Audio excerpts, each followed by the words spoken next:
Hello everyone and welcome back to Versus. Megan, are you okay? Oh.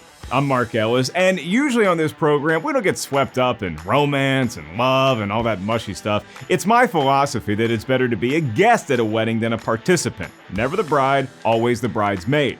Which is why today it's going to be a heartfelt, hilarious hootenanny honoring a couple of stars from the movie Bridesmaids, who also happen to be two of the funniest and financially fortunate performers on Earth. Or really any other planet, including Mars, or wherever Paul is from. Yeah, we got a small stage to silver screen showdown because it's Kristen Wiig taking on Melissa McCarthy right now on Versus. Her name is Kelly and she's at it again. Causing lots of runs like a burner. She's always bringing trouble. Her hair is like a bubble. Not who's there is Kelly. It's on. In one corner, you have Wiig. Gracias para vivir en la casa. En las escuelas. And She's a legend on Saturday Night Live and has made her mark in films like Ghostbusters and franchises like Despicable Me. In the other corner, it's fellow Ghostbuster McCarthy. you seem crazy to me. Whose comedy chops and propensity for ass-kickery can be witnessed in movies like Spy, The Heat, and Identity Thief. Both actresses can seamlessly transition from yucks to tears to action to suspense, and they're equally comfortable carrying a movie themselves or just popping in for a memorable cameo. Although I'm told both of them were too busy to swing by our studio to say hello. If one of y'all showed up, could have guaranteed you a win. Yes, I can be bought. As it stands, no one is paying me as of the moment, and I don't get my daily peanuts unless I say my trademark line. Here's how we'll determine a winner. Round 1, box office. Round 2, Tomatometer / audience score. Round 3, iconic roles. Round 4, champagne supernova. And then we'll do a wildcard round that our beloved researcher Mark Hoffmeyer hopes will involve jet skis. I know, it sounds weird, but that guy lives for Sea-Doos on the big screen. Barb and Star Go to Vista Del Mar features a memorable scene involving said aquatic vehicle, but Tammy also has a quick adventure on the high seas. I always wanted to live by the beach and own a jet ski rental house. As for McCarthy and Wiig, they dreamed a little bigger. Both began their performing career here in LA, not the studio exactly, but on the stages of the famed Groundlings comedy troupe. Since then, they've conquered television, movies, and exclaimed, "Live from New York, it's Saturday night, too many times to count."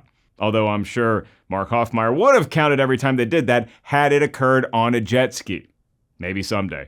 For now, it's good old ghost busting, and it's gonna be a grind to see who wins and who loses until Bridesmaids 2 comes out and we have to do this whole thing over. It's not too late, Hollywood! Get us that sequel. In the meantime, let's get it on. Round 1, box office. A quick jog through the history of Tinseltown A-listers might elicit names like Cruise, Ford, Schwarzenegger. They're all great, but like a lot of other folks in that luxury suite, they're dudes. Enter Kristen Wiig and Melissa McCarthy, two female stars whose box office receipts certainly can play with the boys. It's a song from Top Gun, which has all dude fighter pilots. But if you can imagine a movie with either Wiig or McCarthy flying F-18s, why not have both of them star in it together? After all, some of the biggest comedies in history have boasted both of these ladies in the cast. Bridesmaids soared into the stratosphere in 2011 and became a massive hit thanks to a worldwide $289 million take. The two would team up again for Ghostbusters, which would pull in $229 million. On their own, yeah, they're still making bank. McCarthy projects like The Heat and Spy each did over $200 million, and Identity Thief would add another $175 million. Meanwhile, Wiig was a strong presence in Wonder Woman 1984, which would take in $166 million on the big screen, and The Martian, which potatoed its way to $655 million, which I'm told is now all invested in cryptocurrency. Wiig has also lent her vocal talents to animated juggernauts like the How to Train Your Dragon and Despicable Me properties. In fact, 7 of her top 10 highest grossing flicks are of the drawn-on computer variety, including Despicable Me 3, which raked in over $1 billion, which will buy a lot of overalls for those adorable minions. It also inflates Kristen Wiig's per-movie average significantly. She's good for $232 million per movie, and her grand total thus far in a sterling career is almost $8 billion. Wow, Melissa McCarthy can't compete with that gaudy number, but she still hauled in a total of $2.1 billion at the multiplex, making for a per-film average of $124 million. So it seems like a no-brainer that Kristen Wiig is going to win this round, right? Well, remember, 7 out of her top 10 biggest buck generators were animated movies. 2 of those live-action films on that list are ones she starred in alongside Melissa, Ghostbusters and Bridesmaids. It's easy to see that McCarthy has been the star in the bulk of her biggest flicks, although 3 out of her top 10 movies are more side roles or cameos, including a fall-down funny, knee-slapping hilarious turn in This Is 40. It's impressive that she's been the star on the poster for hits like Tammy and The Boss, but while Wiig has enjoyed rousing success as part of an animated ensemble, she's also proven her star power in smashes like The Secret Life of Walter Mitty, and like her pal Melissa, she can steal a scene, as evidenced by playing Brick Tamlin's love interest in Anchorman 2. Last night, a bird chased me, and I wished it was you. The disparity between Kristen Wiig and Melissa McCarthy's talent or star power isn't nearly as wide as the chasm between their box office report cards, but $8 billion, that's a ton of money. And that $232 million average draw, it's just too much to ignore. It's closer than the scoreboard would indicate, but I'm giving Cheetah the win in round 1. Mostly for film roles that were not that, but hey, a W is a W. It's SNL cast member 1, SNL guest host 0. You're gonna get up and we're gonna settle this outside. Round 2, Tomatometer / audience score. And now, story time with Uncle Mark. I had the privilege of seeing Bridesmaids at an advanced screening packed with critics and general audiences. I obviously knew who Kristen Wiig was, and I think I'd heard the name Melissa McCarthy, but I simply was not aware of the comedic forces that awaited me, and the film resulted in some of the hardest laughs I've ever had and some of the loudest guffaws I've ever heard in a movie theater. So now we enter the round that asks the question, who was making all those chortles? Was it the critics on the Tomatometer or the folks verified on the audience score? Or both? And while we're at it, how about every other movie that Wiig or McCarthy's done? Yeah, we get really nosy and investigative in this round, so let's dive in. Melissa McCarthy, who boasts the highest Tomatometer rating for either star in the realm of action flicks, strikes first. Can You Ever Forgive Me is at a sterling 98%. That's outflanked only by Kristen Wiig's animated feature, How to Train Your Dragon, which is at 99%. The other 2 HTTYDs are also in the 90s, as is Diary of a Teenage Girl and Her, for which Wiig voices the character Sexy Kitten. As for movies where you see Kristen Wiig, The Martian ranks as her best at 91%, and then there's Bridesmaids earning a 90% for both Wiig and McCarthy. And answering one of those questions posed at the top of this round, it was both critics and audiences giggling. You seen Bridesmaids? It's really funny. McCarthy's also super fresh with Spy, which lands at 95%. However, from there we drop down into the 70% range, where movies like St. Vincent at 77% lie. Ghostbusters is there at 74%, and The Heat is also fresh at 66%, but then her starring roles slip into the rotten zone. Tammy is at just 24%, The Boss is 22%, and Identity Thief landed with a thud at 19%. It's really a good thing she stole Jason Bateman's character's identity in that and not Marty Bird's from Ozark, because that dude never gets to nap, and I wouldn't want to get on the wrong side of him. Wiig still has plenty of freshness in the stockroom, as more dramatic turns like Adventureland at 89% and The Skeleton Twins at 85% help her solidify an overall fresh per-movie average at 65%. And for all you jet ski scene enthusiasts out there, and I know there's at least one of you, Barb and Star is rosy smelling at 80%. While the animated movie certainly helped heighten Wiig's Tomatometer score, Kristen also has plenty of live-action performances in quality movies as well. For the audience score, she's just shy of fresh, with an overall per-film average of 57%. And thanks to a movie like Spy at 78%, McCarthy is very competitive in the audience score division, notching a 54% per-movie average. However, her overall Tomatometer per-film score is just 43%. What's the lesson here? I don't know, toss in a few Despicable Me movies, maybe pepper in a cute animated dragon tale once in a while. But as Kristen Wiig can attest, not every animated feature gets to Freshville. Her movie Ice Age Dawn of the Dinosaurs is frozen in stinkiness at 46%. But I still love the squirrel. What's his name? Scratch? Something like that. And you'd think live action puppets with Filthy Mouse would be a recipe for a 100% perfect Tomatometer score, but Happy Time Murders missed the mark and only climbed to 23%. I had fun with it. It's not as consistent as you want, but man, are there a few gutbusters in there. My affinity for naked puppets doing drugs aside, Wiig's filmography is just too strong in this round. Her Tomatometer average is fresh, and the audience score keeps the pace well enough to earn another W over Melissa McCarthy, and just like that, it's a 2-0 lead for Sexy Kitten, which again, if you just joined us, is her character from Her. I don't write that stuff, I just watch it. Observe and report. Round 3, iconic roles. The remarkable ability possessed by both of these women is twofold. They're instantly recognizable as themselves when they want to be, and it usually results in knee-slapping laughter. But they're also able to wholly disappear into someone else's shoes and make us forget we're watching someone act. Like all great performers, they become the character they're playing, and they take the audience along for the ride. That's an important trait to have if you want to make it on the small screen or the silver screen, and it's particularly convenient to have in this round because it's all about who's had the better crop of roles thus far in their career. When it comes to roles in Kristen Wiig, before we even get to the big screen gems, like a Bridesmaids or a Skeleton Twins, it's imperative that we give her due flowers for all those years served on Saturday Night Live. Target Lady, Penelope, and Cracker Barrels across the South were delighted to hear the news that famed country duo Jackie and Clancy recently reunited. But sometimes an SNL character is so iconic, they end up with their own movie. And let's be honest, would MacGruber be anywhere without Vicky St. Elmo? That movie is just so stupidly, ridiculously dumb, insane, funny. And Vicky adds so much to the team, especially because the rest of the squad got into that van a little too quick. The greatness of Wiig is that she can have an impact in a film without having her name above the movie's title. Supporting roles like Jill in Knocked Up or Johnny in Anchorman 2 prove her ability to steal a scene in a variety of ways. And she made a formidable foe for Wonder Woman way back when Purple Rain was at the top of the charts, and she was Cheetah. Sometimes comic book movie villains, especially in sequels, can feel a little one-note. And while I have no love lost for Wonder Woman 1984, I can say that Wiig's performance as a clumsy, shy museum curator turned arch-nemesis felt very three-dimensional, and we could understand her point of view. POV has never really been an issue for Melissa McCarthy characters. We usually know where she stands relatively quickly.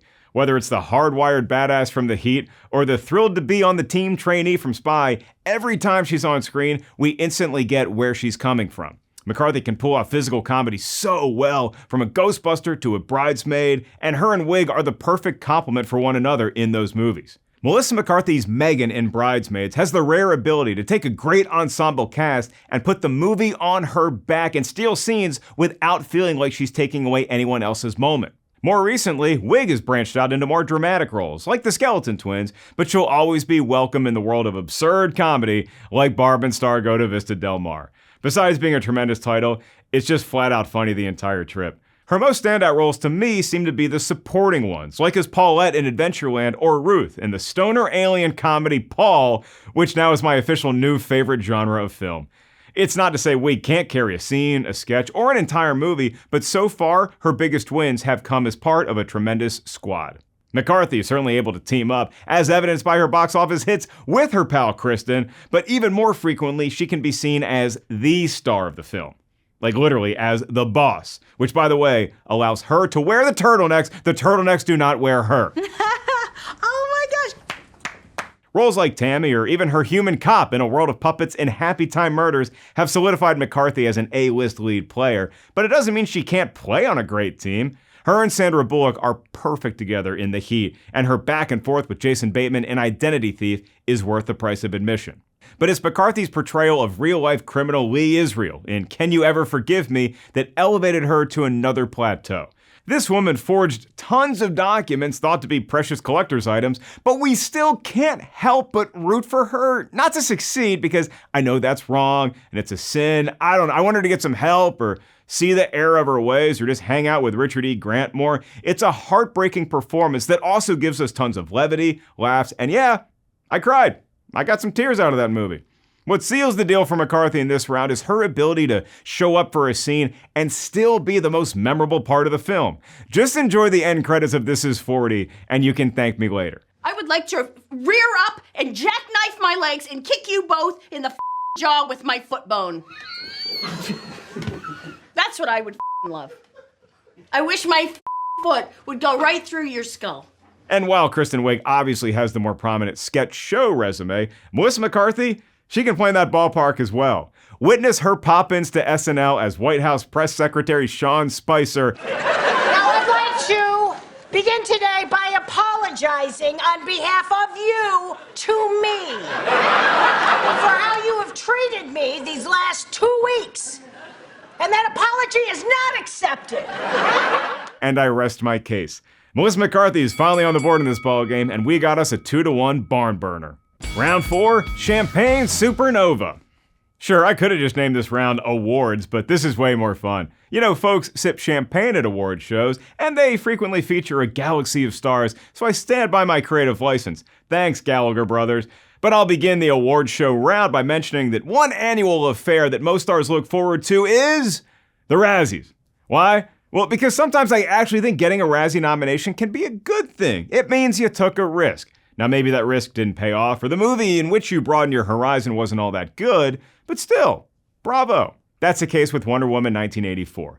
The movie was... look, I thought Wiig was good as Cheetah, yet she was nominated for a Razzie. But again, I applaud the achievement. That's the second Razzie nomination in Wiig's career, and she capitalized on her first with a win for the Worst Supporting Actress for Zoolander 2. Does anybody think that there's a more horrendous sequel? And does anybody think that Zoolander 2 is Kristen Wiig's fault? Of course not. But wow, what a just... yikes. Like, bad sequels I can live with, but somehow this one ruined the first Zoolander for me. However, none of that was Wiig's fault. Melissa McCarthy has been honored or shamed at the Razzies as well. That has to count for something. She was nominated for Tammy and won for a combo of roles in Happy Time Murders and Life of the Party. Well, I would accept that with an open mouth. But, and there's always a but, she also won the Redeemer Award for playing Lee Israel in Can You Ever Forgive Me? I'm not sure if we'll forgive the Razzies for trashing that funny Muppet gangster flick, but for someone to be so good in a film that even the Razzies has to acknowledge it, color me impressed. Well, it's the first time I've heard you say that. All right, enough with the mean awards. Let's shift gears into the most prestigious prize of the cinema calendar that's not named the Golden Tomatoes, Oscar. Neither leading lady has won the tiny C-3PO yet, but they both have shown plenty of potential with their nominations. Wiig shared a Best Original Screenplay nod with the great Annie Momolo for Bridesmaids, and it was also that Wilson Phillips wedding movie that saw McCarthy earn a nomination for Best Supporting Actress. She would then go on to attend the ceremony as a Best Lead Actress nominee for the flick that even the Razzies couldn't get enough of, Can You Ever Forgive Me? Can we ever forgive Oscar for not giving McCarthy the win that year? All right, well, Olivia Colman won for The Favorite, and she's great, but I still would have gone with Glenn Close in The Wife. Have y'all seen that movie?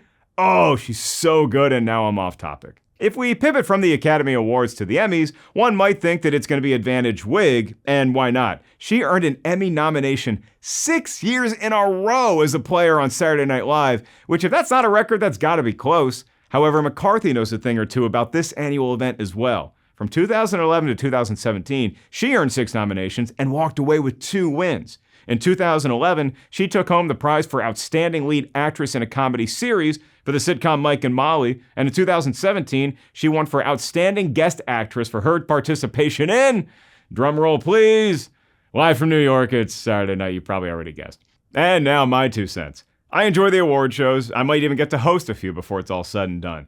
Still waiting for that call, Golden Tomatoes. But they aren't the be-all, end-all of whether a movie or a performance is worthy of our affection. And that's especially true if you consider the history of how the comedy genre has fared at these fancy galas. You really think it's easier to make someone belly laugh than it is to make them cry?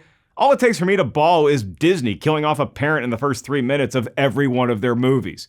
Comedy is one of the hardest tricks to pull off, and these 2 ladies have had us in stitches for almost 2 decades apiece now. But don't worry, those chuckles will be rewarded in the next round. For now, Melissa McCarthy gets the win for being able to break through those anti-laugh award show barriers. Both Kristen and Melissa could have multiple Emmys and Oscars on their shelves before it's all said and done. But right now, it's a W for McCarthy, and we got us a tied ball game, 2-2. Oh no, that's the opposite of what I thought you were gonna say. And now it's time for the wildcard round.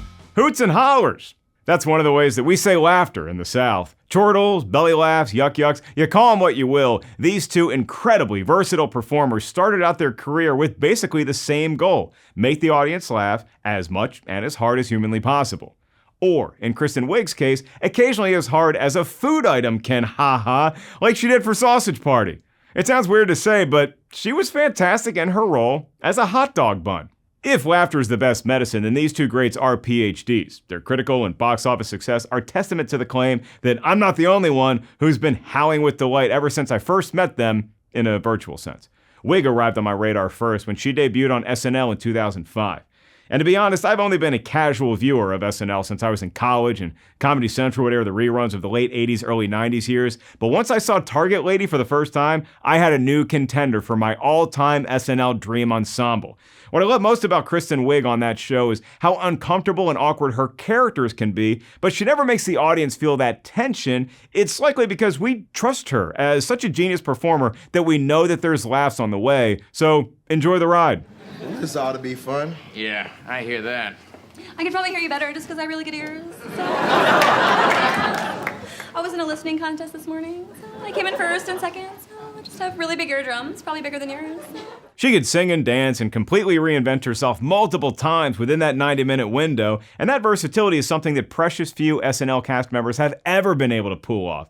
Dan Aykroyd, Phil Hartman, Eddie Murphy, maybe Will Ferrell would be on that list, and Wiig is right at the top with those fellas. Her ability to take an awkward moment and squeeze all the comedic juice out of it may have been honed on TV, but it paid off on the big screen too, in the form of judgy executive Jill from Knocked Up. It just grosses me out when I know that people are pregnant. Because I think about the birth. Everything's so wet.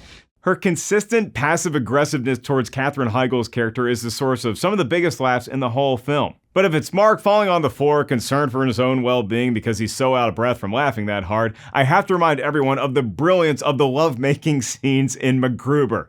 They're so painfully funny, spoofing every ridiculous action movie sex scene and standing on its own merit at the same time. And apparently, the bulk of those scenes were shot on Kristen Wiig's birthday. It's a present that we all got to open. Melissa McCarthy may not have made my admittedly weak radar until Bridesmaids, but is there anything better than when a new comedic force enters your airspace with such an immediate, impactful arrival as a movie-stealing performance? That's not an insult to anyone else in that film, by the way. Maya Rudolph attempting to cross a street might be one of the biggest laughs I've ever heard in a movie house.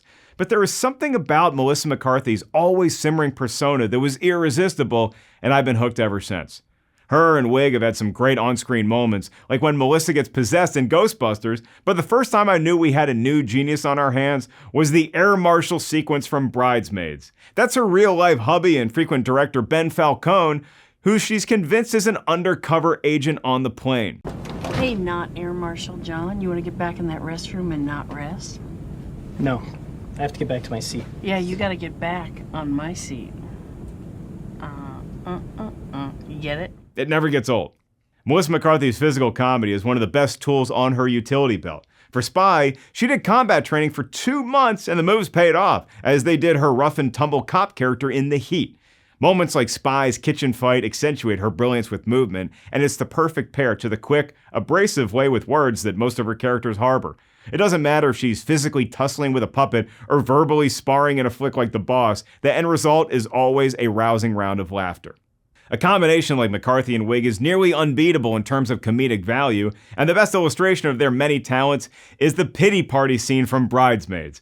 McCarthy's Megan and Wiig's Annie are engaging with their best individual traits, Annie battling her self-doubt, and Megan's overbearing confidence unite for a scene that has big laughs and heart all at once. Yeah, I think Annie wants a little pity party. Is that what you want? Ow! You're an Annie. Oh my God, what are you You're doing? an I'm life, huh? Life bothering you? Yes, Oh, that's I'm life, what are you Annie. doing?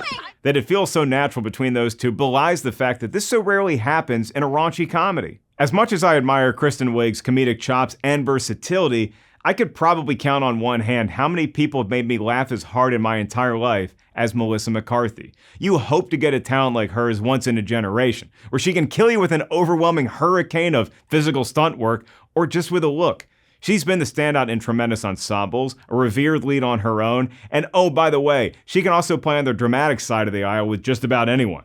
And for my closing argument, I'll once again refer you to the outtakes from This Is 40. I barely remember the movie other than Paul Rudd gets in a bike fight and there's a funny Van Halen line. I'm sure I enjoyed it, but seeing how tough it is for great actors like Rudd and Leslie Mann to keep a straight face against McCarthy shows that she's just on another level. And for that, Melissa McCarthy gets a comeback victory against a very worthy opponent in Kristen Wiig.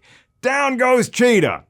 She'll be fine. McCarthy wins the round and thus the match. I'm gonna go take a nap. I'm tired. I'm gonna take a nap. I think it's a good idea. Catch you on the flip side, mother. This has been one of my favorite episodes of Versus to do because I got to revisit so many of the great comedic performances on a screen of any size over the last 15 years. And the beauty of humor is that everyone's sensibility is different. I have mine, you have yours, and the Oscars apparently doesn't have one at all. Did they get mad? Did they get mad at this? See, look, this stubborn little fella can't even take a joke. Well, my opinion went to Melissa McCarthy today, but I'm just one dude here. Now it's your turn, world. Who's your favorite between these two comedic maestros? Hit me up on social media at Mark Ellis Live with your vote and defend your answer with all the conviction that Megan had when she was sure that guy was an undercover air marshal. Thanks for watching. I'm Mark Ellis, and remember, always better to be the bridesmaid. The bride and the groom, they have to be married and the ceremony, and you just get to dance and enjoy the open bar. Cheers.